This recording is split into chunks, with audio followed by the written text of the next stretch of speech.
wala. Hindi naman mahilig ka sa matamis yun. Ha? Hindi mahilig sa matamis. Hindi ko alam.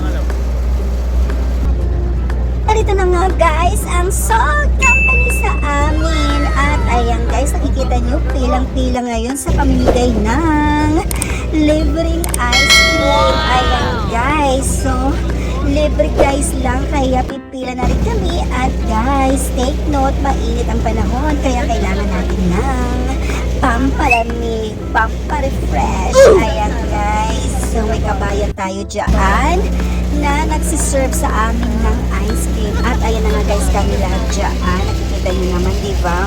Madami kami mga pipil nakapila at may ibang lahi din na nakapila. So guys, madami-daming ice cream ang ipapamigay nila sa ang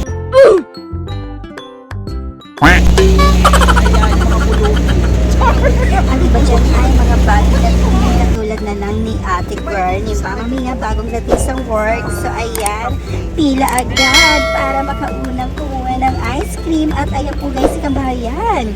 So may kasama din siyang ibang lahi guys. So ang company nila ay Salt. So at ayan na po ang kanilang ice cream. So isang flavor lang po ang binibigay na ice cream, mango flavor. Ayan guys, hindi ko alam kung patikim nila ito sa aming company or sila ay nag-endorse ng kanilang product na ice cream. So ayan guys, ay ang ice cream. Ayan,